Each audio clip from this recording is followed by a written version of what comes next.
Chapter 10. A Real Doctor Comes. Dr. Rabbit, my eye hurts.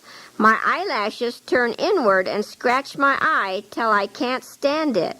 I pull the lashes out, but they grow in again. Can you help me? Please?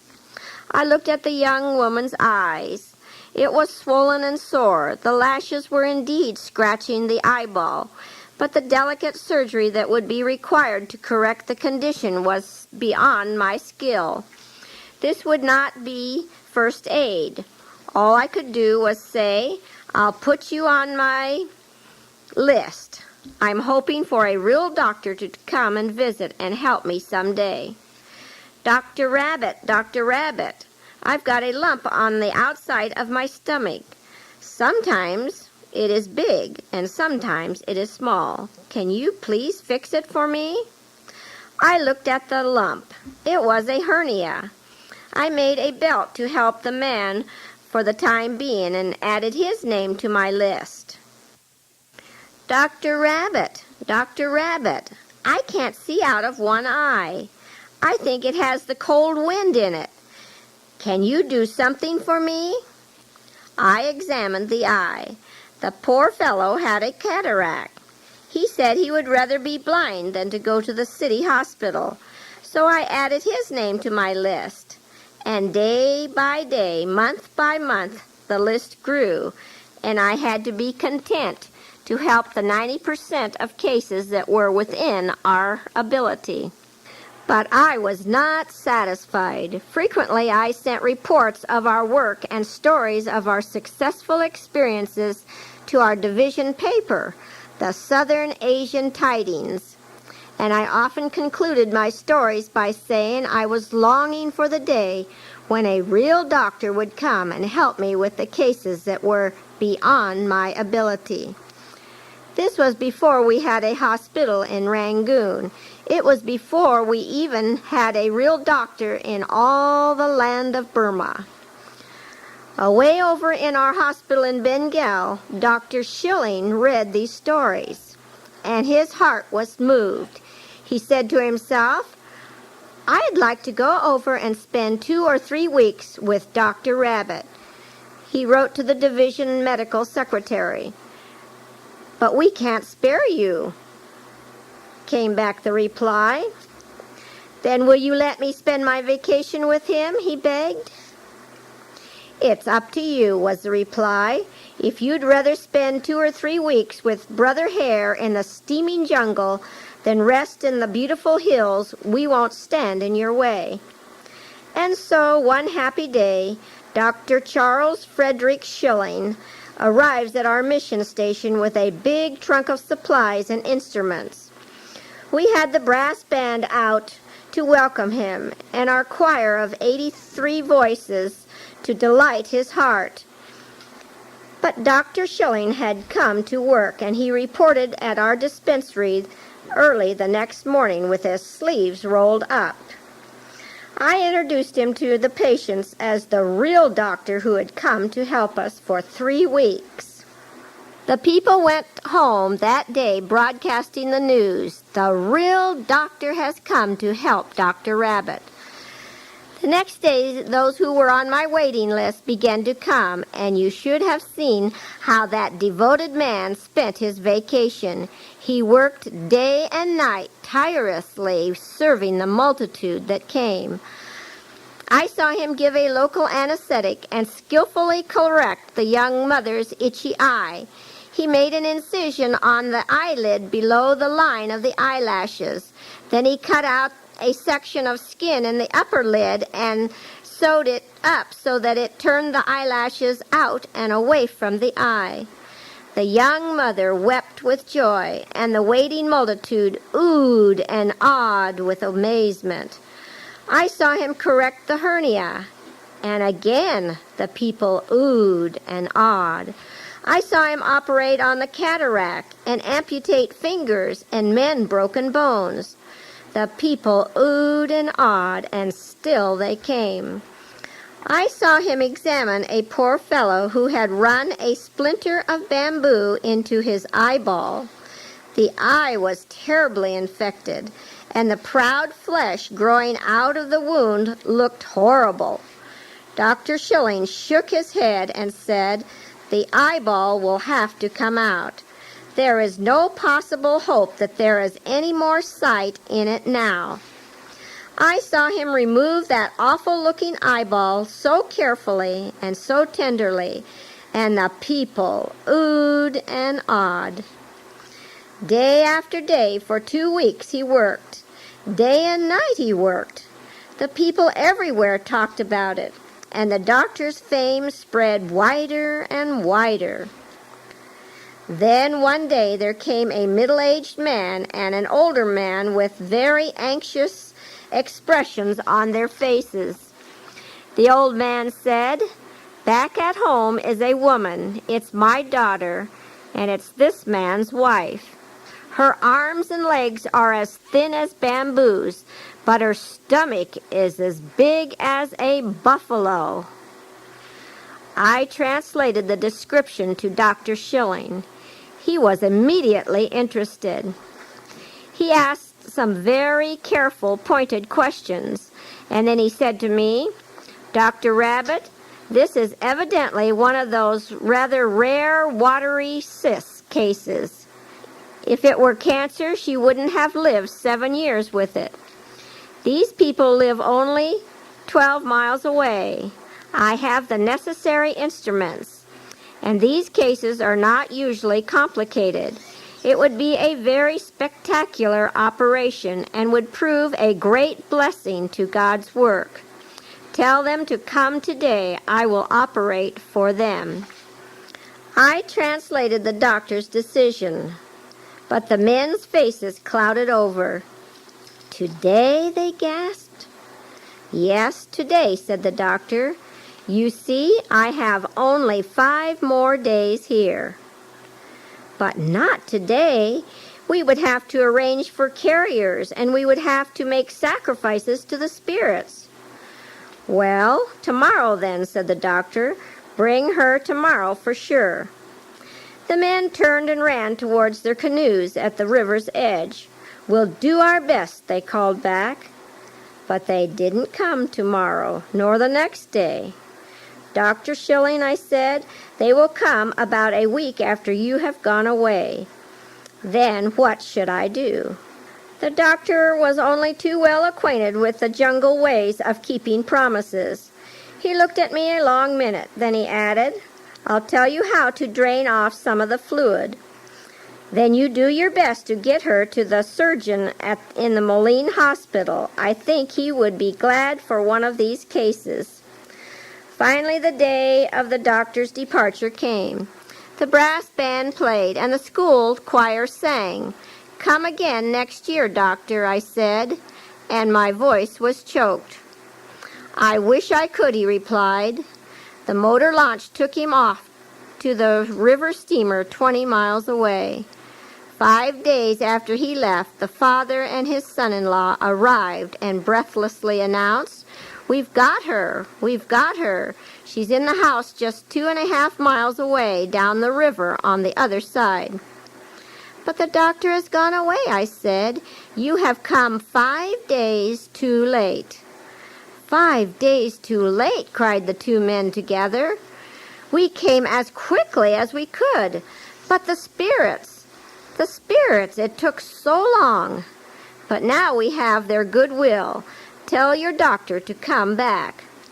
"The doctor is halfway across the bay to India by this time," I said. "He can't come back now." "Talk to him on the thunder wire," the telegraph, they cried. "Tell him to come back on the lightning wire." "I can talk to him on the thunder wire," I said, "but the doctor can't travel back through the lightning wire. The best I can hope for is that he might come next year for another visit." The 2 men looked sadly at each other. They had tried so hard, but they had failed. They were 5 days too late. At last they looked earnestly into my face and said, "Dr. Rabbit, can't you do it?" I shook my head. "I have neither the skill nor the instruments." "Is there nothing you can do?" they persisted. "I can do a little," I replied. "I can take away some of the fluid." I quickly got my things together and with the two men stepped into the motor launch. Very soon we reached the house 2.5 miles down the river where the patient was. The men led me to the house and stood aside while I went up the bamboo ladder. I was about to ask where the patient was when I saw her. For a moment, I was speechless. I felt my eyes bulging. My head was going around and around. I just couldn't believe what I was looking at. The men had described her to Dr. Schilling very accurately. Her arms and legs were as thin as bamboos, and her stomach was as big as a buffalo, or something else very, very big. When she saw me, she smiled. She thought I was the doctor.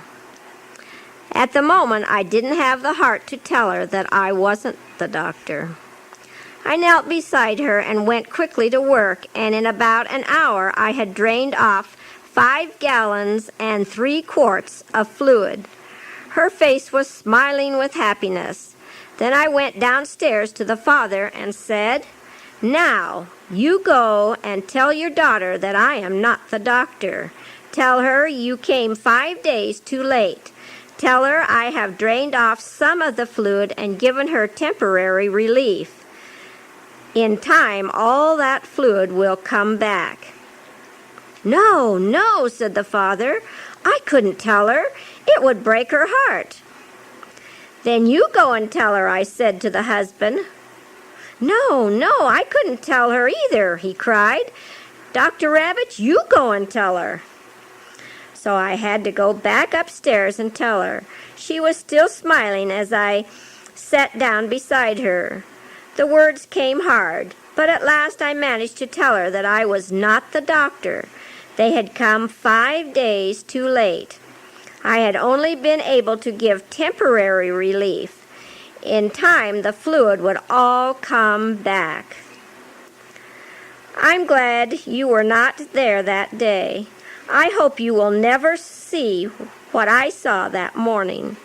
As the meaning of my words soaked into her mind, I saw smiling hope slowly crushed from her face, and for the longest minute she looked off into space, seeing nothing. Then she spoke. "You say the doctor might come again next year?" "He might. I can't say for sure. That would be 12 more moons. Yes, 12 more moons."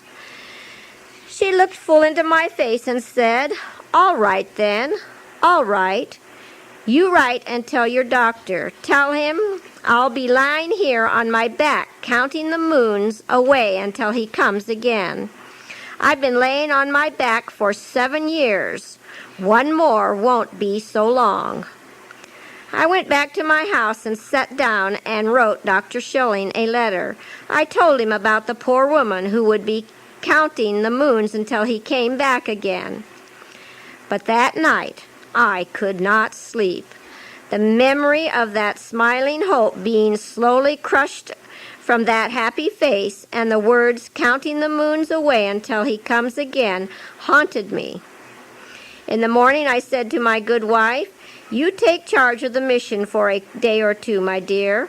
I'm going to Moline to see if I can find a surgeon to do that operation." I went, and I did find a surgeon. He was the chief surgeon of the government hospital there. He was interested. He asked many questions. Then he said, "Dr. Hare, I'll do the operation on one condition, that you will bring in the patient yourself and stand beside her while I operate, and stay beside her until she wakes up. These country folks are so fearful, it is hard for us to do much with them. But I can see that you have her confidence, and if you are at hand, all will be well." I went back home rejoicing. I broke the glad news to the patient. her husband, and her father. I agreed to take them all down to Moline in the mission launch. "But I can't speak English or Burmese," said the fearful woman. "I will be with you. I'll do the talking for you," I assured her. "Oh, yes," she whispered, "but I don't know the way." "But I know the way," I said. "I know where to go. Remember, I'll be with you. I will not leave you till it is all over." "Oh, yes," she whispered. Little by little, her fears were calmed. "All right," she said at last. "I won't be afraid if you are with me." 2 days later, I stood by the patient in the operating room. "Don't be afraid," I whispered. "I'm here, right beside you." "I won't be afraid if you stay with me," she whispered back. I saw the doctor drain off 3 more gallons of fluid. Then I saw him remove a multiple watery cyst. I saw it put on the scales. It weighed 49 pounds. "The biggest I've ever seen," said the surgeon. They bandaged her up. That is, they bandaged the skin and bones that were left, and I sat beside her until she woke up. I saw her eyes flicker. She looked at me and smiled. "Are you still here?" she whispered. I nodded. In a few minutes she moved her hands to where the large cyst used to be.